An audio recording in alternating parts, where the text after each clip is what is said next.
الحمدللہ رب العالمین، الصلاۃ والسلام علی رسولہ الکریم، فاعوذ باللہ من الشیطان الرجیم، بسم اللہ الرحمن الرحیم۔ سورہ البقرہ کا مطالعہ ہم کر رہے ہیں اور اس میں ہم نے 23 آیات تک پڑھ لیا تھا۔ آج ہم 24ویں آیت سے شروع کریں گے۔ سلسلہ کلام کو جوڑنے کے لیے پیچھے جو چیلنج ہوا تھا اس کو میں دہرا دیتا ہوں مختصر طور پر، کہ اللہ تعالیٰ نے کہا تھا کہ اگر جو قرآن مجید میں نے اپنے بندے پر اتارا ہے، یعنی محمد صلی اللہ علیہ وسلم پر، اگر اس میں تمہیں کوئی شک ہے تو اس طرح کی ایک ہی سورہ بنا کر لے آؤ، قرآن مجید کی ایک سورت کی طرح، اور اپنے جتنے بھی ساتھ دینے والے ساتھی ہیں، شاعر ہیں، گواہ ہیں، ان کو بلا لو اللہ کو چھوڑ کر، اگر تم سچے ہو۔ اس کے میں نے دونوں پہلو واضح کر دیے تھے۔ ایک یہ کہ قریش مکہ کا یہ دعویٰ تھا کہ نبی کریم صلی اللہ علیہ وسلم کے پاس کوئی اجمی آ کر قرآن مجید پر بتا جاتا ہے ان کو اور وہ پھر آگے سنا دیتے ہیں۔ تو اللہ تعالیٰ نے کہا کہ اگر ایسا ہی ہے تو تم بھی اس اجمی سے رابطہ کر لو اور وہ کلام دے دے تمہیں ایسا۔ اور دوسری بات یہ کہ قرآن مجید کا جو معیار ہے وہ غیر انسانی معیار ہے، وہ انسانوں کے بس میں نہیں ہے کہ اس معیار کا کلام لے کر آئیں۔ اس لیے یہ اس معنی میں جملہ نہیں ہے کہ جس طرح میں بھی کہہ سکتا ہوں کہ میری طرح کا کوئی کلام نہیں بنا سکتا، یہ مطلب نہیں ہے۔ معیار کے اعتبار سے وہ جو انسانی کلام میں نقائص ہوتے ہیں کہ بات ڈیولپ ہو رہی ہے، آگے بڑھ رہی ہے، اس طرح سے قرآن مجید میں نہیں ہے۔ جو انسانی ڈیولپمنٹ ہے وہ قرآن مجید میں نظر نہیں آتی۔ آگے چلتے ہیں۔ آگے فرمایا کہ فَإِن لَمْ تَفْعَلُوا وَلَن تَفْعَلُوا فَاتَّقُوا النَّارَ الَّتِي وَقُودُهَا النَّاسُ وَالْحِجَارَةُ أُعِدَّتْ لِلْكَافِرِينَ۔ اگر تم ایسا نہ کر سکو اور تم ہرگز ایسا نہیں کر سکو گے کہ قرآن مجید کی جیسی صورت لے آؤ، تو فرمایا کہ پھر اپنے انجام سے بے خبر نہ رہو، بلکہ اس آگ سے بچو جس کا ایندھن لوگ بھی ہوں گے اور پتھر بھی ہوں گے، اور وہ صرف کافروں کے لیے دہکائی جائے گی۔ مطلب یہ کہ اگر یہ چیلنج تم پورا نہیں کر سکتے، اس کا جواب نہیں دے سکتے کہ کوئی ایک سورہ بنا کر لے آؤ، تو پھر اس کا مطلب ہے کہ نبی کریم صلی اللہ علیہ وسلم سچے ہیں اور تم اپنے اس خیال میں جھوٹے ہو کہ کوئی اجمی آ کر سکھا جاتا ہے۔ تو اس کا نتیجہ کیا نکلے گا کہ تم ایک سچے رسول کا انکار کر رہے ہو۔ جب سچے رسول کا انکار کر رہے ہو تو پھر دوزخ میں جاؤ گے۔ تو فرمایا کہ اس آگ سے ڈرو جس کا ایندھن لوگ ہوں گے اور پتھر ہوں گے۔ یہ تعبیر ہے اس آگ کی جس آگ کی شدت کو بیان کرنے کے لیے کہہ لیجئے یہ الفاظ بولے گئے ہیں کہ جس آگ کا ایندھن لوگ ہوں گے، یعنی جو دوزخی ہوں گے وہی ایندھن بن رہے ہوں گے، یہ مطلب ہے۔ تو جن کے لیے آگ جلائی گئی ہے انہی کی بنیاد پر وہ آگ جل رہی ہوگی۔ ایندھن کا مطلب ہے وہ لکڑی یا وہ پنجابی میں جس کو بالن کہتے ہیں، وہ لوگ ہوں گے اور پتھر ہوں گے۔ پتھر بڑا دلچسپ بات ہے۔ پتھر کی جو کوئلے پتھر کی قسم کے ہوتے ہیں ان کی آگ بہت شدت والی ہوتی ہے، حرارت والی ہوتی ہے۔ لوہا پگھلانے کے لیے عام طور سے اس طرح کے کوئلے کو استعمال کیا جاتا ہے۔ اور دوسرا اس کا پہلو یہ ہے کہ جو بت ہوتے ہیں وہی پتھروں سے بنائے جاتے ہیں۔ تو آپ فرمایا کہ یعنی قریش مکہ کو سامنے رکھیے اور ان کے پتھروں کو سامنے رکھیے، تو دونوں چیزیں دو طرف اشارہ کر رہی ہیں کہ آگ تمہارے ذریعے سے جلائی جائے گی اور اس میں پتھر بھی ہوں گے جو آگ کی شدت میں اضافہ کریں گے۔ اور دوسرا پہلو یہ واضح کیا کہ تم اور تمہارے وہ بت جن کی وجہ سے تم نبی کریم صلی اللہ علیہ وسلم کا انکار کر رہے ہو وہ آگ میں ڈالے جائیں گے۔ تو آگ جن چیزوں کے ذریعے سے جلائی جائے گی وہ تمہارے یہ دیوتا اور تم جو رسول کا انکار کر رہے ہو وہی ایندھن بن جائیں گے۔ وَعِدَّتْ لِلْكَافِرِينَ، یہ صرف کافروں کے لیے دہکائی جائے گی، تیار کی جائے گی۔ یہ واضح طور پر قرآن مجید سے معلوم ہوتا ہے کہ دوزخ میں کبیرہ گناہ کرنے والے اور کفار ہی جائیں گے۔ کیونکہ یہ سزا اتنی سخت ہے، فطری سی بات ہے۔ تو کافر وہ آدمی ہوتا ہے جو خدا کی بندگی سے انکار کر دیتا ہے۔ بندگی سے انکار ڈائریکٹ بھی ہوتا ہے اور انڈائریکٹ بھی ہوتا ہے۔ ڈائریکٹ کا مطلب یہ ہے کہ آپ نے سیدھا کہہ دیا میں اللہ کو نہیں مانتا، مجھ پر واضح ہو گیا ہے کہ ہاں یہ اللہ کے سچے رسول ہیں لیکن میں نہیں مانتا۔ یہ واضح انکار ہوتا ہے خدا کی بندگی سے۔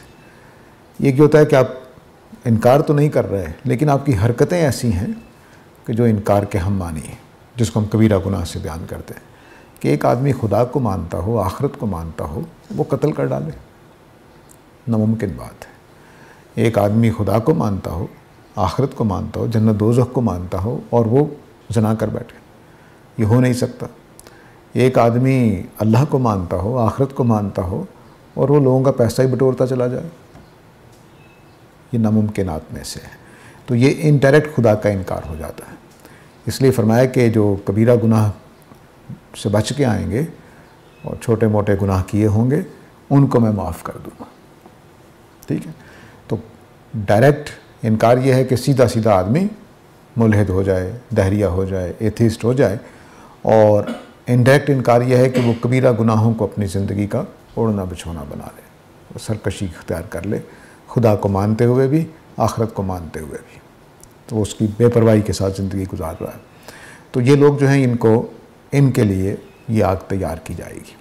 اب چونکہ یہاں جس موقع پر یہ آیت آئی ہے وہ جنرل بات نہیں ہے، بلکہ اس پہلو سے خاص ہے کہ جو نبی کریم صلی اللہ علیہ وسلم کو نعوذ باللہ کہہ رہے ہیں کہ ان کو کوئی اجمی آ کر قرآن دے جاتا ہے، سکھا جاتا ہے، اور پھر وہ اس کے مقابل میں ایک صورت بھی بنا کر نہیں لا سکے، نہ اس اجمی سے حاصل کر کے، نہ خود اپنی صلاحیتیں استعمال کر کے، اپنے سارے ہی جادوگر اور اپنے سارے ہی شاعر اور اپنے سارے ہی لکھنے والے استعمال کرنے کے باوجود جب اس طرح کی صورت نہ بنا کے لا سکے اور پھر بھی وہ انکار کرتے رہیں تو یہ آگ ان کے لیے جلائی جائے گی۔ یہ مطلب ہے کافرین کا، مطلب ہے ان کافروں کے لیے جن کا اوپر عمل بیان ہو رہا ہے۔ تو عدت للکافرین، یہ آگ ان کافروں کے لیے جلائی جائے گی جو نبی کریم صلی اللہ علیہ وسلم کا حق بات واضح ہونے کے بعد انکار کر رہے ہیں۔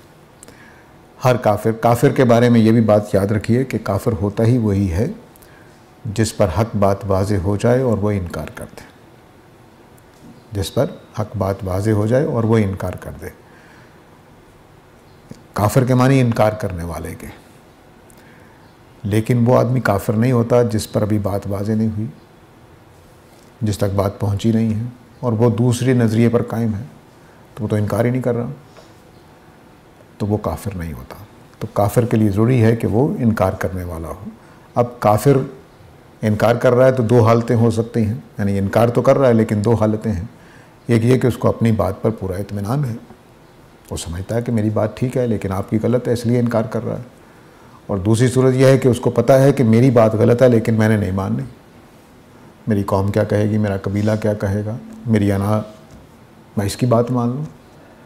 تو اب بات اس پر واضح ہو گئی ہے۔ اصل معنی میں کافر یہی ہے کہ جس پر بات واضح ہو گئی ہے لیکن وہ کسی اور وجہ سے، کبھی تکبر کی وجہ سے، کبھی انا کی وجہ سے، کبھی سامنے والے سے دشمنی کی وجہ سے اس بات کو ماننے کو تیار نہیں ہوتا، کبھی قوم قبیلے کی خاطر، کبھی کسی کی خاطر۔ تو اصل کافر یہ ہے، ان کے لیے آگ تیار کی گئی۔ اب چونکہ جو بات کہی گئی ہے کہ قرآن لکھنے کی کوشش کر لو، ایک صورت ہی بنا لو، نہیں بنا سکو گے تو پھر آگ سے ڈرو، یہ آخری سطح پہ بات چلی گئی ہے۔ تو جو آدمی کسی وجہ سے انکار کر رہا ہے، اس کو اپنی بات صحیح لگ رہی ہے، ہماری بات غلط لگ رہی ہے، وہ انکار کر رہا ہے تو وہ مجرم نہیں ہے، انکار ضرور کر رہا ہے، وہ کافر تو ہے لیکن مجرم کافر نہیں ہے۔ اور ایک ہے کہ آدمی مجرم بن جائے، وہ ہے کہ جس کو بات پوری طرح سمجھ آ گئی ہو، کبھی انا کی وجہ سے، تکبر کی وجہ سے، دوسروں کی حقارت کی وجہ سے، یا کسی دنیاوی فائدے کے لیے، یا قوم قبیلے کی خاطر اگر کسی حق کا انکار کرتا ہے تو وہ اصل مجرم ہے۔ اس کو ایک سمجھیے مثال سے کہ آپ یہاں بیٹھے ہوئے تھے، یہ گزرتے گزرتے آپ کا ہاتھ لگا، گلاس گر کر ٹوٹ گیا، آپ سے غلطی ہوئی ہے لیکن آپ مجرم نہیں ہیں، لیکن آپ جانتے بوجھتے اس کو توڑیں تو یہ جرم ہو جائے گا۔ تو اگرچہ ہم دونوں پہ آپ کو پکڑ لیں گے کہ بھئی آپ یہ کیا کر رہے ہیں، پوچھیں گے، لیکن حقیقت میں مجرم وہی ہے جس نے جانتے بوجھتے خود کا راز توڑا ہے۔ تو ایسا ہی اگر کوئی آدمی اپنی بات کو صحیح سمجھ رہا ہے لیکن وہ کفریہ بات ہے، تو انشاءاللہ اس کے ساتھ اگر وہ نیک نیت ہے، ڈنڈی نہیں مار رہا خدا کے ساتھ، تو اس کے اللہ تعالیٰ رحم فرمانے والے ہیں۔ لیکن جو جانتے بوجھتے باتیں واضح ہونے کے بعد، حق بالکل دو ٹوک ہو جانے کے بعد حق کا انکار کریں تو وہ مجرم بن جائیں گے۔ تو اس طرح سے یہ کہہ لیجئے کہ اللہ تعالیٰ یہ بتا رہے ہیں کہ وہ آدمی جو اس خیال میں ہے کہ نبی کریم صلی اللہ علیہ وسلم ایک اجمی سے کلام لے کر پیش کر دیتے ہیں اور وہ اس اجمی کے پاس جا کر وہ کلام بنانے کی کوشش کرے اور ناکام ہو جائے، پھر بھی وہ کہے کہ یہ اللہ کا کلام نہیں ہے، تو پھر وہ پکا مجرم ہو جائے گا۔ وَبَشِّرِ الَّذِينَ آمَنُوا وَعَمِلُوا الصَّالِحَاتِ أَنَّ لَهُمْ جَنَّاتٍ تَجْرِي مِن تَحْتِهَا الْأَنْهَارُ، فرمایا کہ ان لوگوں کو باخبر کر دو کہ جو ایمان لائے ہیں، جنہوں نے نیک عمل کیے ہیں، کہ ان کے لیے باغات ہیں اللہ کے ہاں، جنت ہیں جن کے نیچے نہریں جاری ہوں گی۔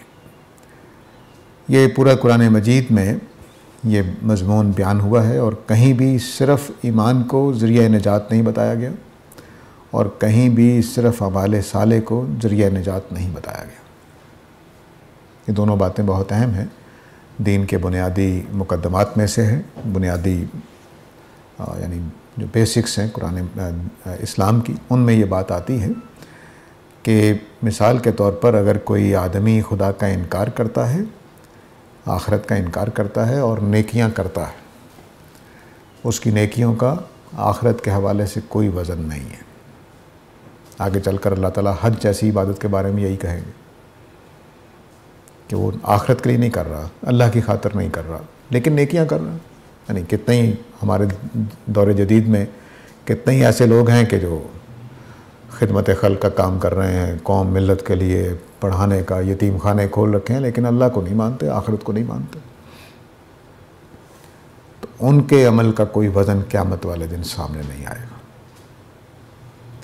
یہ بالکل ایسی بات ہے کہ آپ نے سڑک پہ پیسے پھینک دیے، ذہن میں آپ کے خیال ہوا کہ قرض اتار رہا، ایک یہ کہ آپ نے جس کو قرض اتارنا تھا اس کو جا کے پکڑا دیا، تو اب تو قرض اتر گیا۔ تو اب آپ نے قرض اتارنے کا نہ لفظ بولا، بلکہ گلی میں نیکی کر کر کے پھینک دے، پیسے پھینک دیا آپ نے گلی میں، قرض تو نہیں اتر جائے گا۔ تو قرض اترنے کے لیے ضروری ہے کہ آپ اس آدمی کو کہیں جس دیں، اور کہیں جی میں آپ کے قرض کے پیسے واپس کر رہا ہوں۔ تو دونوں چیزیں سامنے آنی چاہیے، آپ کی نیت کیا ہے، پیسے کیوں دے رہے ہیں، اور پیسے دیں اس کو جس کا قرض آپ نے اتارا ہے۔ تو خدا کی میزان میں کسی چیز کے وزن کے لیے ضروری ہے کہ آپ بتائیں کہ میں عمل آخرت کے لیے کر رہا ہوں، تب اس کا وزن ہوگا، ورنہ نہیں ہوگا۔ تو جو لوگ ایمان کے بغیر نیکی کرتے ہیں، ان کے عمل میں کوئی وزن نہیں ہوگا قیامت والے دن۔ اور دوسرا پہلو بھی دیکھ لیجئے کہ جو لوگ ایمان تو رکھتے ہیں لیکن عمل صالح نہیں کرتے، ان کا ایمان بھی قابل قبول نہیں ہے، یہ واضح رہنا چاہیے۔ اس کی وجہ یہ ہے کہ مثال کے طور پر ہمارے علماء ایک مثال دیا کرتے ہیں کہ آپ نے ایک بیج بویا زمین میں، زمین بھی اچھی تھی، پانی بھی آپ نے دیا صحیح وقت پر، صحیح طریقے سے، جگہ بھی سورج کے نیچے تھی جہاں ہونا چاہیے، لیکن وہ بیج نہیں نکلا، اس کا پودا نہیں نکلا۔ تو اس بیج کو بیج مانا جائے گا، زندہ صحیح بیج؟ بالکل ٹھیک یہی ایمان کی حالت ہے، بیج کی طرح ہے۔ اگر آپ نے بیج زمین میں، ایمان نے عمل کی صورت اختیار نہیں کی، تو وہ ایمان مردہ ایمان ہے، اس ایمان کو نہیں مانا جائے گا۔ تو جس طرح بیج مردہ مان کے ہم اٹھا کر پھینک دیں گے، اللہ تعالیٰ ایسے ہی اس ایمان کو بھی اٹھا کر پھینک دیں گے جو عمل صالح کی صورت میں نہیں ڈلا، جو عمل صالح کی صورت میں نہیں ڈلا۔ عمل صالح کیا ہے اور ایمان کیا ہے، یہ ہم مسلمان اکثر جانتے ہیں۔ ایمان 5 چیزوں کے ماننے کا نام ہے، جن کو ہمارے ہاں عام طور سے بیان کیا جاتا ہے: اللہ کو ماننا، فرشتوں کو ماننا، کتابوں کو ماننا، رسولوں کو ماننا، آخرت کو ماننا۔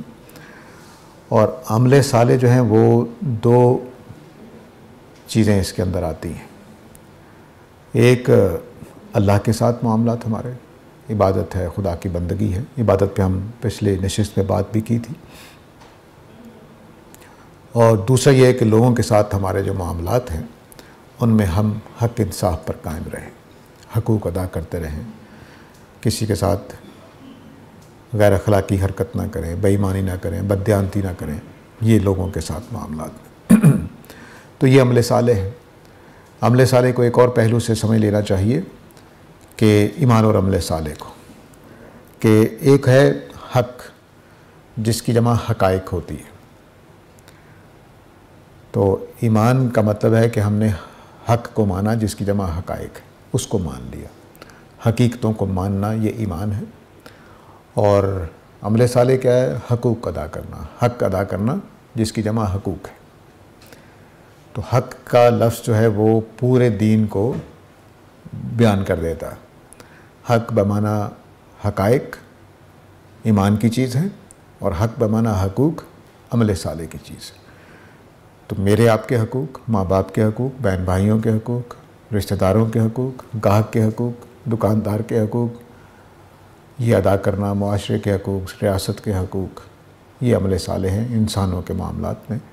اور اللہ کے حقوق ادا کرنا، یہ عبادات جو میں نے پچھلی دفعہ عرض کی تھی، وہ ساری کی ساری وہ عمل صالح میں آ جائیں گی۔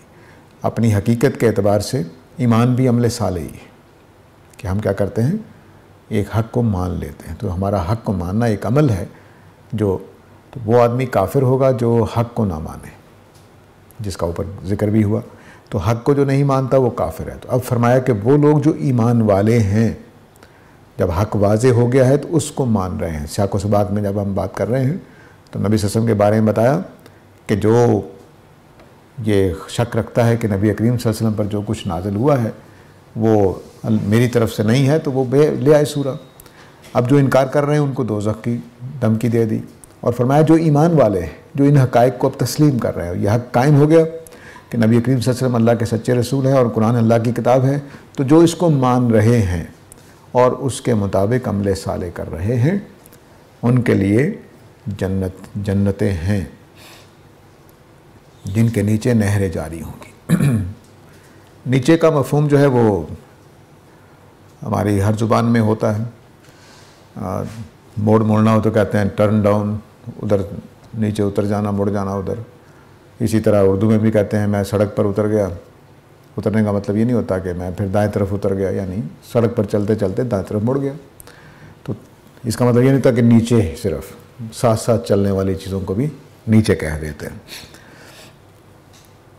تو یہ وہ باغات ہوں گے جن کے نیچے نہریں جاری ہوں گی۔ نہریں جاری ہوں گی یعنی مسلسل آبپاشی ہو رہی ہوگی، پانی میسر ہوگا۔ جہاں مسلسل پانی میسر ہو وہ کھیتیاں، وہ باغات خراب نہیں ہوتے۔ تو اس کا مطلب ہے کہ ابدالآباد تک قائم رہیں گی۔ صحرائی زندگی کے مقابلے میں یہ بڑی ہی دل نواز تصویر کشی ہے کہ عربوں کو جن کو پانی میسر نہیں ہوتا، وہ یا بارشوں کا انتظار کر رہے ہوتے تھے یا بڑی بڑی دور سے لوگ بلا کے کنویں کھودتے تھے، پھر کنویں میں سے پانی نکالتے تھے، جانوروں سے مدد لیتے تھے، 100 مصیبتیں ہوتی تھیں۔ تو اس کے مقابلے میں یہ وہ ہوگا کہ جس میں خود بخود آبپاشی کا انتظام موجود ہوگا۔ تو فرمایا کہ تمہارے لیے جنات ہوں گی، باغات۔ جب بھی کوئی آدمی رفاہیت کی زندگی میں جاتا ہے تو وہ لازماً اپنا گھر ایسا بناتا ہے جس میں گھر بھی ہو، پودے بھی لگے ہوئے ہیں، لان بھی ہو۔ یہ دیکھ لیں انسان کے اندر یہ اس کی فطرت ہے کہ وہ شاہانہ زندگی میں بھی جاتا ہے تو ان پودوں کے ساتھ جڑنا چاہتا ہے، ان درختوں کے ساتھ، تو باغ کے اندر رہنا چاہتا ہے۔ تو یہ وہاں پر ان کو زندگی میسر ہوگی۔ جنات کے لفظ کے اندر عربی زبان میں صرف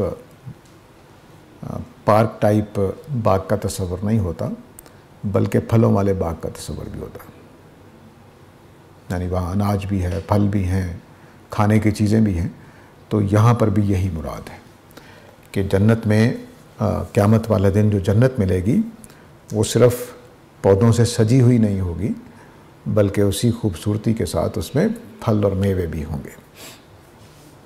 یہاں تک کہ قرآن کہتا ہے کہ وہ ان کے خوشے جو ہیں وہ جھکے ہوئے ہوں گے جو پھل آپ چاہیں گے توڑ کر کھا لیں گے۔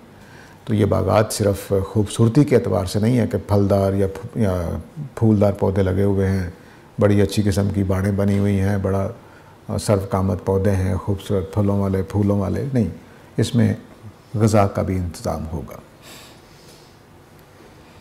تو یہ جنت کا ایک ہلکا سا تصور ہے۔ جنت کے اوپر خود ایک مضمون لکھے جا سکتے ہیں، بڑے طویل قرآن مجید ہے جو اس کی تصویر کھینچی ہے، وہ انشاءاللہ ساتھ ساتھ آتی چلی جائے گی۔ لیکن مجموعی طور پر آپ یہ سمجھ لیجئے کہ جنت کے دو پہلو ہوتے ہیں، باغ پارک ٹائپ چیز بھی ہوتی ہے، اور باغ پھل اور میوے کا جو فصل والا ہوتا ہے وہ بھی مراد ہوتی ہے۔ تو یہاں یہ دونوں کا مجموعہ ہے۔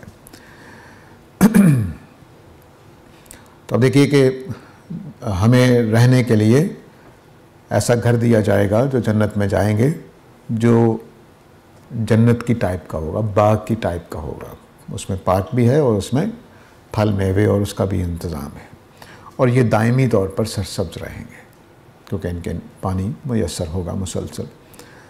نہر اور باغ، پانی اور باغ، ان دونوں کا بھی بڑا گہرا تعلق ہے، جمالیات کے اعتبار سے بھی اور غذا فراہم کرنے کے اعتبار سے بھی۔ پانی خود ایک بڑی ضرورت ہے، تو یوں سمجھ لیجیے کہ پانی اور غذا دونوں کا انتظام اور خوبصورتی کا بھی انتظام۔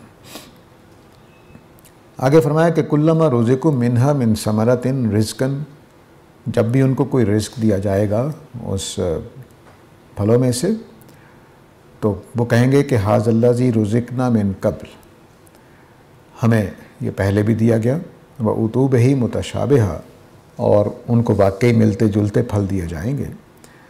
یہ اب ایک جملہ امر متشابہ ہے، اس کے حوالے سے ہے، اس لیے ہم اس کی بہت تفصیل نہیں کر سکتے، لیکن اتنی بات واضح ہو رہی ہے لفظوں سے کہ جو وہاں میوے اور پھل دیے جائیں گے وہ آپس میں ملتے جلتے ہوں گے، اور یہ بھی امکان ہے کہ دنیا کے پھلوں سے ملتے جلتے ہوں گے۔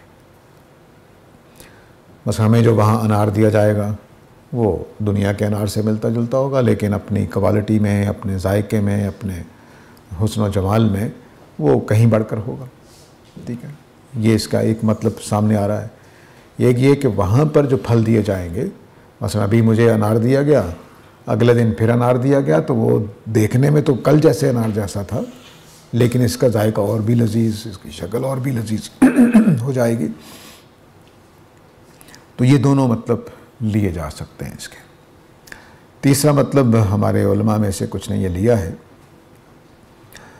کہ جب پھل دیا جائے گا تو وہ کہیں گے وہ اچھا اسی کا وعدہ کیا تھا اللہ تعالیٰ نے، تو جو ہم سے جنت کا جو تعبیر کی گئی اللہ تعالیٰ نے اختیار کی، تو اس میں بتایا کہ تمہیں پھل ملیں گے، یہ ملے گا، جنت ملے گی، تو ہمارے ذہن میں ایک تصور آتا ہے، تو اس تصور سے ملتا جلتا وہاں چیزیں ملیں گی، لیکن ہوں گی وہ جنت کی کوالٹی کی۔ تو بہرحال یہ امر متشابہ ہے، وہاں جو ہمارا یہ جملہ ہے کس معنی کا ہوگا، کیا ہوگا، اس کی حقیقت وہیں جا کر کھلے گی۔ امر متشابہ جو ہے اس کو سمجھنا چاہیے، یہ قرآن کا ایک بیسک تھیم میں سے ایک تھیم ہے کہ کچھ چیزیں انسانوں کو کی دنیا میں ایسی ہیں جن کی وہ بہت قریب سے دیکھ سکتے ہیں، جان سکتے ہیں، لیکن کچھ چیزیں ایسی ہیں جن کی وہ دنیا میں حقیقت کو نہیں جان سکتے، وہ ساری کی ساری چیزیں متشابہ رہ جاتی ہیں۔ یہ ضروری نہیں ہے کہ وہ دوسری دنیا ہی کیوں، اس دنیا کی بہت ساری چیزیں، مثال کے طور پر آپ سب لوگوں کے سامنے میرے قرآن کا یہ نہیں ہے کہ کس طرح کا قرآن مجید میرے سامنے کھلا ہوا ہے۔ آپ کے کچھ ذہنوں میں ہوگا کہ اس نے کوئی تفسیر رکھی ہوئی ہے، کسی کے ذہن میں ہوگا ترجمے والا قرآن ہے، کسی کے ذہن میں ہوگا کہ سادہ قرآن رکھا ہوا، ٹھیک ہے۔ پھر اس کے لفظ کس طرح سے لکھے ہوئے ہیں، کون سا خط ہے، پاکستانی ہے، خط یا عربی ہے، یہ آپ کو لوگوں معلوم نہیں ہے۔ میرے سامنے قرآن مجید ہے، یہ نسخہ اس وقت تک آپ لوگوں کے لیے متشابہ ہے، جو مرضی میں کہتا رہوں کہ جی اس کے کالی لکھائی ہے، بڑے خوبصورت قلم سے لکھا ہوا ہے، بڑا حاشیہ بنا ہوا ہے اور بڑا باریکی کا کام ہے جو حاشیے میں کیا گیا ہے، یہ ساری چیزیں امر متشابہ ہیں آپ کے لیے جنہوں نے اس نسخے کو نہیں دیکھا ہوا۔ لیکن جیسے ہی میں اس نسخے کو پکڑ کے آپ کو دکھاتا ہوں تو کچھ چیزیں آپ کی متشابہ نہیں رہیں گی، ٹھیک ہے۔ اب آپ کو جو نظر آ رہا ہے اس میں کیا ہے، آپ کو خط بھی کچھ نظر آ گیا، آپ کو کچھ ڈیزائن بھی نظر آ گیا، تو اب اس کا ڈیزائن آپ کے لیے کسی قدر غیر متشابہ ہو گیا ہے. ٹھیک ہے. آپ لوگوں میں سے کچھ لوگ ہماری اس گلی میں سائڈ پہ نہیں گئے ہوں گے. آپ لوگوں کے لیے یہ گلی ہمارے جو پیسج ہے ساتھ وہ متشابہ ہوگا. باہر جا کر دیکھیں گے تو غیر متشابہ ہو جائے گا. اس کی کچھ چیزیں پھر بھی متشابہ رہیں گی، پتہ نہیں کیسی. تو جو چیزیں، جو سمجھ لیجئے سادہ لفظوں میں، کہ جو چیزیں آپ کو دکھائی نہیں دے رہی یا آپ سن نہیں رہے یا آپ چکھ نہیں پا رہے. مثلا میں کیلا کھا رہا تھا، آپ کیلا کھا رہے تھے. یا خوبانی لے لیجئے، کیلے میں تو ذائقہ کافی حد تک ٹھیک ہی ہوتا ہے، کچا اگر پکا وہ الگ بات ہے. میں نے کہا میری خوبانی کھٹی ہے، آپ نے کہا میری خوبانی میٹھی ہے. باوجود اس کے کہ خوبانی کا مٹھاس کیا ہوتی ہے میں واقف ہوں، لیکن آپ کو کیسی لگ رہی ہے اس وقت، میرے لیے متشابہ ہے. تو دنیا کے بے شمار چیزیں ہمارے لیے متشابہ ہیں جب تک کہ ہم ان کی حقیقت کو نہ جان لیں، ان کے قریب نہ چلے جائیں. تو اس دنیا کی اگر چیزیں متشابہ ہیں تو آخرت تو ساری کی ساری متشابہ ہے. ٹھیک ہے نا. تو اس لیے اللہ کی ذات متشابہ ہے ہمارے لیے. مثلا یہی سوال کہ اللہ تعالیٰ کس سے بنے ہوئے ہیں، کہتے ہیں نور سے بنے ہوئے ہیں. اب کئی سوالات پیدا ہو جائیں گے. اچھا اللہ نور سے بنے ہوئے تو نور پہلے ہوا کہ اللہ پہلے ہوئے؟ نور کا مطلب روشنی ہوتی. تو اللہ اگر روشنی سے بنے ہوئے ہیں تو پہلے بنے ہیں، نور پہلے تھا، اللہ تعالیٰ پہلے تھے، کیا مسئلہ ہے؟ سوالات پیدا ہو جائیں گے. تو یہ جب سوالات پیدا ہو جائیں گے تو آدمی غلط راستوں پہ چلا جاتا ہے، کیونکہ ہم جان ہی نہیں سکتے. آپ وہاں بیٹھے اس قرآن کے بارے میں جتنے مرضی تبصرے کر لیں، وہ غلط ہوں گے سارے کے سارے، جب تک کہ آپ اس کو دیکھ کر نہ بتا سکیں کہ اچھا یہ ہے قرآن مجید، یہ اس شکل کا خط ہے، اس شکل کا ہے. تو اس لیے پھر ان چیزوں میں روک دیا جاتا ہے. لیکن انسان کی بدقسمتی یہ ہے کہ وہ متشابہ چیزوں میں زیادہ دلچسپی رکھتا ہے. حیرت انگیز بات ہے، وہ متشابہ چیزوں میں زیادہ دلچسپی رکھتا ہے. چنانچہ آپ دیکھیے ازل سے انسانوں نے کئی علوم پیدا کیے، سارے کے سارے متشابہ تھے.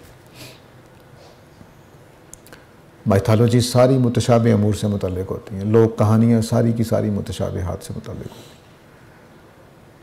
جو پرانے انبیاء کے قصص ہیں ان کے اندر بھی ہم نے متشابہ چیزیں ڈال دیتے ہیں، کیونکہ ہماری دلچسپی انہی چیزوں سے، مادی چیزوں سے اتنی دلچسپی نہیں ہوتی انسانوں کی. حد یہ ہے کہ سائنسدانوں نے بھی متشابہ امور میں مداخلت کی ہوئی ہوتی ہے. وہ جب اس کائنات کو دیکھ کر بگ بینگ کا نظریہ دیتے ہیں تو ایک متشابہ بات کو بیان کر رہے ہوتے ہیں جس کو انہوں نے دیکھا نہیں. کسی نے بگ بینگ کو ہوتے ہوئے نہیں دیکھا. کوئی دنیا میں ایسا، آج کی دنیا میں کیا، حضرت آدم سے لے کر آج تک کوئی انسان ایسا نہیں جسے بگ بینگ ہوتے دیکھا. لیکن اس متشابہ امر پہ پوری تھیریز لکھی جا رہی ہیں، سائنس کے ثبوت دیے جا رہے ہیں، سب کچھ ہو رہا. تو یہ متشابہ معاملات ہیں. اب پتہ نہیں بگ بینگ کیسے ہوا تھا، کیا بگ بینگ ہوا بھی تھا کہ نہیں ہوا تھا. یہ ساری کی ساری چیزیں متشابہ امور سے متعلق ہیں. لیکن اس پہ ہم پورے یقین کے ساتھ گفتگو کر رہے ہوتے ہیں، لڑ رہے ہوتے ہیں، جھگڑ رہے ہوتے ہیں. تو اللہ تعالیٰ یہ قرآن مجید میں یہ بات بیان کی ہے کہ صرف ان باتوں کو مانو جن کا تمہارے پاس ثبوت موجود ہو. متشابہات کے پیچھے نہ پڑا کرو. متشابہات کے پیچھے پڑو گے تو اپنا بھی بیڑا غرق کرو گے، دین کا بھی کرو گے اور علم کا بھی کرو گے. اب دیکھیے نا کہ فلسفی پیچھے رہ گئے سائنس کے مقابلے میں، حالانکہ فلسفے کی تاریخ زیادہ پرانی ہے سائنس کے مقابلے میں. تو سائنسدان کیوں آگے بڑھ گئے؟ کیونکہ وہ پھر بہت ساری چیزوں میں متشابہات میں نہیں پڑھتے، وہ ٹھوس چیزوں میں پڑھتے ہیں. اچھا یہ ہے، ٹھیک ہے، آگے چلو. تو سائنس کی کامیابی کی بڑی وجہ یہ ہے کہ انہوں نے بہت ساری ٹھوس چیزوں کو مان کر چل رہے ہیں جو متشابہ نہیں ہیں، دیکھی ہوئی ہیں، ٹیسٹڈ ہیں، لیب میں ٹیسٹڈ ہیں، ویسے تجربات کیے ہوئے ہیں. تو اس وجہ سے وہ کامیابی سے آگے بڑھتے چلے جائیں. آپ کی یہ ساری ٹیکنالوجی جس کو ہم استعمال کر کے یہاں بیٹھے ہوئے ہیں، یہ لائٹیں جل رہی ہیں، یہ کیمرے چل رہے ہیں، یہ فیس بک پہ جا رہا ہے، یہ یوٹیوب پہ جا رہا ہے درس قرآن، تو یہ جن حقائق پر کھڑا ہے وہ مادی دنیا کے حقائق پرکھے ہوئے ہیں، جانے ہوئے ہیں. وہ متشابہ امور نہیں ہیں. یہ ایک عام انجینئر بھی آپ کو بتا سکتا ہے کہ یہاں سے ٹرانسمیشن کیسے جا رہی ہے وہاں پر، وہ بھی ایک نیا ڈیوائس بنا سکتا ہے انہی اصولوں پر۔ تو سائنس کی کامیابی کی وجہ یہ ہے کہ وہ کنکریٹ جگہ پہ کھڑے تھے بہت ساری چیزوں میں وہ بھی چونکہ انسان ہیں تو وہ اپنے حدود سے تجاوز کر جاتے ہیں، وہ ان دائروں میں چلے جاتے ہیں جو متشابہ ہیں۔ اور مذہب میں یہ بہت ہوتا رہا ہے، بلکہ مذہب کی پوری تعلیمات متشابہ خیالات پر قائم کر دی جاتی تھی۔ اگر آپ حلال و حرام ہی کو دیکھ لیں جو ہمارے علماء نے دیے، یہود کے علماء نے دیے، مسیحیوں کے علماء نے دیے، وہ سارے کے سارے دیکھ لیں، یا ہندو علماء نے دیے، وہ سارے کے سارے دیکھ لیں اپنے خیالات پر مبنی ہوتے ہیں۔ تو فلسفہ اور تصوف کی بنیاد تخیلات پہ ہے، سائنس کی بنیاد کافی حد تک غیر متشابہ چیزوں پر ہے، اور مذہب کی بنیاد اگر وہ قرآن و سنت پر نہ ہو تو وہ بھی متشابہ امور پر ہوتی ہے، اس میں پھر بڑی خرابیاں پیدا ہو جاتی ہیں، دین چیستان بن جاتا ہے، کوئی ثبوت ہی نہیں ہوتا۔ آپ یہ سوچ لیں، وہ سوچ لیں، یہ کر لیں، وہ کر لیں، تو اس طرح سے ایک دین کا حلیہ بگڑ جاتا ہے۔ تو اس لیے جو یہ چیزیں ہیں ان میں اسی حد تک رہنا چاہیے جس حد تک قرآن نے بیان کر دیا ہے۔ تو قرآن نے یہ بات بیان کر دی ہے کہ جب بھی ان کو کوئی پھل دیا جائے گا تو وہ ملتا جلتا ہوا محسوس کریں گے، اتنی بات واضح ہو رہی ہے، اور بس اس سے زیادہ کچھ نہیں۔ اور وہ کہیں گے کہ ہمیں پہلے بھی یہ رزق دیا گیا ہے، وہ خواہ دنیا میں بتا دیا گیا اس معنی میں ہو، وہ وہاں پر دیا گیا تھا اس معنی میں ہو۔ اس کے بعد فرمایا وَلَهُمْ فِيهَا أَزْوَاجٌ مُطَهَّرَةٌ، ان کے لیے اس میں مطہر بیویاں ہوں گی۔ یہ ہم ترجمہ کر جاتے ہیں بیویاں، اصل میں جوڑے ہوں گے، صحیح ترجمہ عربی زبان میں ہے۔ ازواج عربی کا ویسے ہی لفظ ہے جیسا انگریزی کا سپاؤز ہے، وہ بیوی کے معنی میں ہم اردو والوں نے ترجمہ کر دیا۔ ہمارے پاس چونکہ لفظ ہی کوئی نہیں تھا کہ جوڑے زیادہ سے زیادہ ہم بولتے ہیں، اکثر لوگ ترجمہ وہ بھی کر دیتے ہیں، اس میں پھر بھی مفہوم رہ جاتا ہے، یعنی مردوں کے لیے عورتیں ہوں گی، عورتوں کے لیے مرد ہوں گے، جیسے دنیا کا نظام ہے۔ تو اس اگر نظام میں کوئی حیا کا مسئلہ نہیں ہے تو اس نظام میں بھی کوئی حیا کا مسئلہ نہیں، ٹھیک ہے۔ تو ان کے لیے جوڑے ہوں گے، ان کے لیے سپاؤزز ہوں گے، کن کے لیے؟ جنتیوں کے لیے۔ آگے فرمایا مطہرہ۔ مطہرہ کے دو معنی ہوتے ہیں عربی زبان میں، ایک محفوظ رکھے ہوئے اور ایک پاک باز۔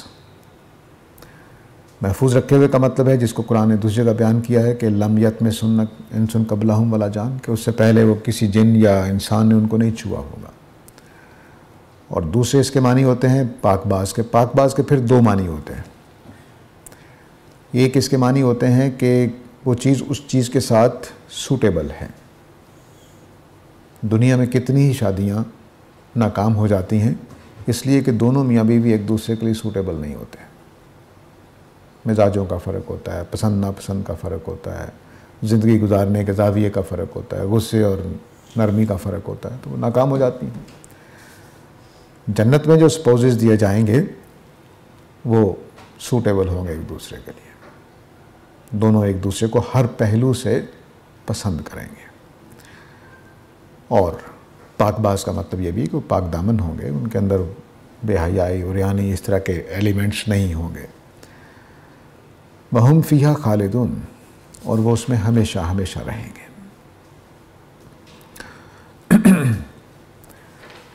یہ انعام اتنا بڑا ہے کہ ایک ایسی زندگی جس میں باغات آپ کے قبضے میں ہوں گے، نہریں آپ کے قبضے میں ہوں گی، پھل آپ کو دیے جائیں گے، خود آپ نے جا کر کمانا نہیں ہے، خود آپ نے جا کر ڈھونڈنا نہیں ہے، خود آپ نے پکڑ کر اتارنا نہیں ہے، اور بالکل سوٹیبل سپاؤزز آپ کو حاصل ہوں گے۔ یہ سارا کچھ اتنی بڑی نعمت ہے کہ آدمی یقین ہی نہیں کر سکتا کہ یہ کچھ میرے ساتھ ہونے والا ہے۔ صرف 60-70 سال کی زندگی کے امتحان کے بعد نہ ختم ہونے والی زندگی ملنے والی ہے، اور نہ ختم ہونے والی نعمتیں ملنے والی ہیں۔ اب عہد الست کو یاد کیجئے، بلکہ سورہ احزاب میں جو عہد امانت جس کو میں کہا کرتا ہوں اس کا ذکر ہے، اس میں اللہ تعالیٰ نے کہا کہ میں تمہیں امانت دینا چاہتا ہوں تو تم لینے کو تیار ہو۔ تو اللہ تعالیٰ کہتے ہیں کہ پہاڑوں نے زمین و آسمان کو بھی اللہ نے امانت پیش کی اور انسانوں کو بھی پیش کی، لیکن پہاڑوں نے انکار کر دیا، نہیں ہم نہیں لیں گے۔ اور قرآن کے الفاظ ہیں اشفقنا منہا، ڈر گئے اس سے کہ نہیں ہم یہ امانت نہیں اٹھائیں گے، لیکن ان انسانوں نے اٹھا لی، حملھا الانسان۔ اب کیوں اٹھائی ہوگی؟ تبصرہ کیا اللہ تعالیٰ نے کہ وہ ظلم و جہول ہے، جذبات میں آنے جانے والا ہے، اپنے ہمت سے زیادہ کام کرنے والا ہے۔ تو کیوں کی ہوگی؟ اسی وجہ سے جو یہاں بیان ہوا ہے کہ ایک نہ ختم ہونے والی نعمتوں کی زندگی تمہیں ملنے والی ہے۔ سورہ اعراف میں ابلیس نے جب حضرت آدم کو گمراہ کیا وہ پھل کھانے کے لیے، تو اس کوشش میں اس نے ایک جملہ بولا ہے کہ آپ کو ایک ایسی بادشاہی ملنے والی ہے ملک لا یبلا، کہ وہ کبھی بوسیدہ نہیں ہوگی۔ اب بوسیدگی میں بہت جامعیت ہے، اس کی چیزیں پرانی نہیں ہوں گی، ہمیشہ تازگی رہے گی، ہمیشہ نئی نئی چیزیں اس میں آتی رہیں گی، کبھی آپ کو بوریت نہیں ہوگی، کبھی آپ کو اکتاہٹ نہیں ہوگی، سارا کچھ اس میں شامل ہے۔ یہ بادشاہت آپ کو ملنے والی ہے، یہ جملہ بولا اس نے۔ اب ظاہر ہے کہ جو بات اس عہد امانت میں تھی اسی کے پیش نظر اس نے وہ جملہ بولا۔ تو اس سے اندازہ ہو رہا ہے کہ اصل میں جو ہمارا امتحان تھا وہ اللہ تعالیٰ نے جب ہمیں کہا کہ میں تم سے امتحان لوں گا، تو سامنے ایک پورا نقشہ رکھا کہ دیکھو میں تمہیں ایک ایسی زندگی دوں گا اس امتحان کے بعد کہ ہمیشہ کی ایک بادشاہت جس میں کوئی کمی نہیں ہوگی، کوئی بوسیدگی نہیں ہوگی، کوئی اکتاہٹ نہیں ہوگی، کچھ نہیں ہوگا، گویا انعام ہی انعام، مزے ہی مزے۔ تو یہ وہ زندگی ہے جس کی وجہ سے ہم نے وہ امانت کا بوجھ اٹھانے کو قبول کیا تھا۔ اس کا نقشہ یہاں اللہ تعالیٰ نے کھینچا ہے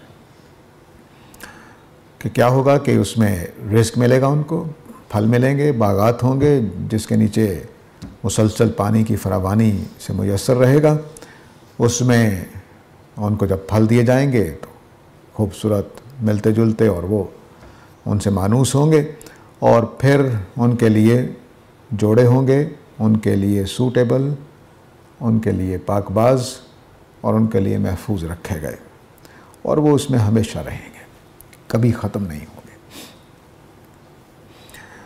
یہ ظاہر ہے کہ اتنی بڑی بات ہے کہ اس کے بعد دنیا میں اس کو دیکھیے کہ اگر کوئی مجھے سے آ کر کہے کہ بھئی تم المورت چھوڑ دو، آؤ میں تمہیں ایک عالی شان گھر دیتا ہوں، ہمیشہ کے لیے اتنی تنخواہ ملتی رہے گی، کھاؤ گے پیو گے عیش کرو گے، تو لالچ آئے گا نا دل میں کہ نہیں آئے گا؟ تو یہ لالچ کون دے رہا ہے؟ وہ تو پتہ نہیں مکر جائے، یہ لالچ اللہ تعالیٰ دے رہے ہیں کہ تم آگے بڑھو، چھوٹا سا امتحان ہے، نبی کریم صلی اللہ علیہ وسلم کو ماننا ہے، قرآن کو ماننا ہے، نیک عمل کرنے ہیں، ایمان لانا ہے، تو آؤ۔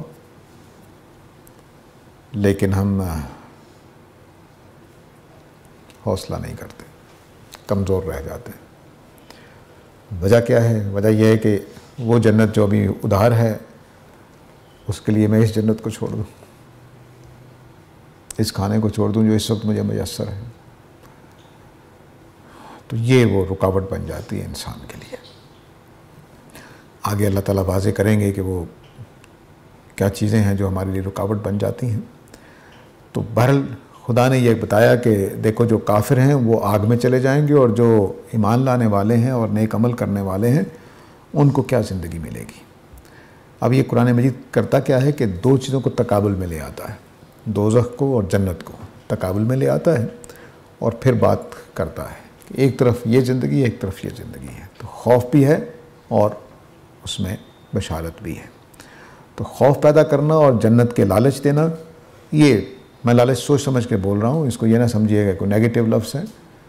لالچ دینا سچا ہو تو وہ صحیح لالچ ہے، برا نہیں ہے، اور اگر جھوٹ کا ہو تو پھر غلط ہے، اور آدمی بے حق لالچ میں آ کر غلط راستے پر چلا جائے تو یہ برا ہے، لالچ میں آ کر صحیح راستے پر جائے تو یہ اچھا ہے۔ ٹھیک ہے، یعنی یہ لالچ برا ہوگا کہ میں اس آدمی کی بات مان لوں جس کی میں نے ابھی مثال دی ہے، اور اپنی یہ اچھی زندگی چھوڑ دوں پاکیزگی کی، اور یہ لالچ برا ہوگا کہ میں پیسے، اچھا ہوگا کہ مجھے کوئی کہے کہ ہاں بھی آؤ نیکی کے راستے پر چلتے ہیں، یہ لالچ اچھا ہوگا۔ تو لالچ کب برا ہوتا ہے؟ عام طور سے یہ برائی ہوتا ہے، کیونکہ ہم جس کے لیے بولتے ہیں وہ یہ ہے کہ برے کاموں کے لیے ہم نے صرف پیسے کی حرص میں اچھا کام چھوڑ دیا۔ تو اللہ تعالیٰ ہمارے اندر، قرآن نے اس کو لالچ کا لفظ استعمال کیا، اس لیے میں کر رہا ہوں۔ دوسری بات یہ ہے، قرآن مجید کہتا ہے کہ یہ راتوں کو کھڑے رہتے ہیں خوفم و طمع، دوزخ کے خوف سے اور لالچ کے طمع میں کھڑے رہتے ہیں، جنت کے لالچ میں کھڑے رہتے ہیں راتوں کو۔ تو اس لیے میں نے یہ لفظ بولا ہے کہ جنت کا طمع اللہ تعالیٰ پیدا کر رہے ہیں اور دوزخ کا خوف پیدا کر رہے ہیں، اور معیار ایک ہی، حق کو ماننا ہے، اس سے زیادہ کچھ نہیں ہے۔ جو حق کو انکار کرے گا اس کے ساتھ ہی ہو جائے گا۔ اور وعدت للکافرین میں اللہ تعالیٰ نے یہ نہیں بتایا تھا کہ وہ دائمی ہے، آگے چل کر اللہ نے بتایا ہے کہ وہ دائمی ہے، ان کے لیے بھی آگ اور ان کے لیے بھی دائمی ہے۔ دائمی کا مفہوم بھی سمجھ لیجئے، دائمی بھی امور متشابہات میں سے ہے۔ امور متشابہات کے معنی ہمارے ابھی واضح کیا کہ وہ امور جن میں ہمارے پاس مصداق حقیقت معلوم نہیں ہوتی ان کی۔ تو خالدین کا مطلب زبان کے اندر کبھی بھی ہمیشہ ہمیشہ نہیں ہوتا، سوائے اس کے کہ واضح کر دیا جائے کہ کبھی بھی موت نہیں آئے گی۔ جیسے نبی کریم صلی اللہ علیہ وسلم کی حدیثوں میں اگر وہ صحیح ہیں، اس میں فرمایا گیا کہ موت کو بھی موت دے دی جائے گی۔ اب اس کا مطلب ہے کہ کبھی بھی موت نہیں آنی۔ اس طرح کی باتیں اگر نہ ہوں تو خالی ہمیشہ کا جملہ ہمیشہ محدود ہوتا ہے، سب کا لفظ بھی ہمیشہ محدود ہوتا ہے۔ سب نے بات سمجھ لی، اس کا مطلب صرف آپ 5-7 لوگ ہیں۔ میں سب کے لیے مٹھائی لایا ہوں، دنیا کے تمام لوگ مراد نہیں ہو سکتے۔ ایسا ہی ہمیشہ ہے، آپ ہمیشہ جئیں جب تک آپ کو زندگی حاصل ہے۔ پاکستان ہمیشہ رہے یعنی قیامت تک، کہ قیامت کے بعد بھی پاکستان زندہ رہے گا۔ اچھا، اللہ کرے۔ تو یہ جو ہے نا ہمیشہ کا مفہوم ہمیشہ محدود ہوتا ہے۔ زبان کے اندر ہمیشہ یاد رکھیے کہ ہر لفظ ہمارے انسانی پیرائے میں جو محدودیت ہوتی ہے اس کے اندر ہوتی ہے۔ تو اس وجہ سے یہ امکان ہو سکتا تھا کہ دونوں چیزیں ہی بس لمبے عرصے کے لیے رہیں گی، لیکن اللہ تعالیٰ نے آگے چل کر واضح کر دیا ہے، جب مناسب موقع آئے گا تو واضح کر دوں گا کہ جنت کے کبھی نہ ختم ہونے کا بیان موجود ہے۔ وہ ہمیشہ ہمیشہ، باقی ہمیشہ کے معنی میں، جو اس کی لٹرل سینس ہے اس معنی میں یہ ہمیشہ ہمیشہ رہے گا۔ اس کے بعد اب ان اعتراضات کو میں سے ایک بڑے اعتراض کو لے لیا جو قرآن مجید کا انکار کرنے والے۔ ایک تو انکار یہ تھا کہ کوئی اجمی آ کر سکھا جاتا ہے، اور دوسرا اعتراض یہ تھا کہ یہ اللہ کا کلام نہیں لگتا، کیونکہ اس میں مثالیں مچھروں کی، مکھیوں کی مثال تو آئی ہے قرآن مجید میں، وہ دے دی جاتی ہیں۔ تو اللہ تعالیٰ کلام کریں اور مکھیوں کی مثال دے دیں، ٹھیک ہے؟ یہ ایک اہم سوال تھا جس کو ایڈریس کیا یہاں اللہ تعالیٰ نے۔ دیکھیے قرآن مجید جو ہے وہ اللہ کی کتاب ہے، اور مخاطب کن سے ہے؟ انسانوں سے۔ تو انسانوں کی زبان میں ہی اس کو کلام کرنا ہے، یہ مجبوری کہہ لیجئے، ضرورت کہہ لیجئے، حقیقت کہہ لیجئے۔ یہ حقیقت ہے کہ انسانوں سے انسانوں کی زبان میں کلام ہو سکتا ہے، اللہ تعالیٰ کی جو اپنی زبان ہے اس میں کلام نہیں ہو سکتا۔ اس کے لیے ضروری ہے کہ ان کو نئے سرے سے نئی صلاحیتیں دیے جائیں، نئی زبان سکھائی جائے، تب وہ یہ سمجھ سکے گا۔ تو اللہ کی زبان میں کلام نازل نہیں ہوتا۔ تو جب اللہ کی زبان میں کلام نازل نہیں ہوا، انسانوں کی زبان میں کلام نازل ہوا ہے، تو پھر اس کے لیے ضروری تھا کہ جو ان کے طریقے ہیں وہ اختیار کیے جائیں۔ وہ جیسی مثالیں دیتے ہیں ویسی مثالیں دی جائیں گی، وہ جو لفظ استعمال کرتے ہیں وہی لفظ استعمال کیے جائیں گے۔ وہ جو مثلا عبرانی میں اللہ کے لیے لفظ ایل ہے، عربی میں اللہ ہے۔ جب تورات اتری تو اللہ نے ایل استعمال کیا اپنے لیے، جب قرآن اترا تو اللہ نے اللہ استعمال کیا، ٹھیک ہے؟ تو کوئی حرج کی بات نہیں، کوئی حرج کی بات نہیں، کیونکہ جس قوم سے بات ہونی ہے اسی کی زبان میں ہوگی۔ اگر اللہ تعالیٰ اپنے ہاں جو اللہ کا اپنا نام ہے جو عربوں نے نہیں رکھا ہوا بلکہ اللہ نے خود رکھا ہوا ہے، وہ اگر نام اللہ تعالیٰ بول دیتے تو کسی کو سمجھ نہیں آ رہا تھا کہ کیا بات ہو رہی ہے، کس ہستی کی بات ہو رہی ہے۔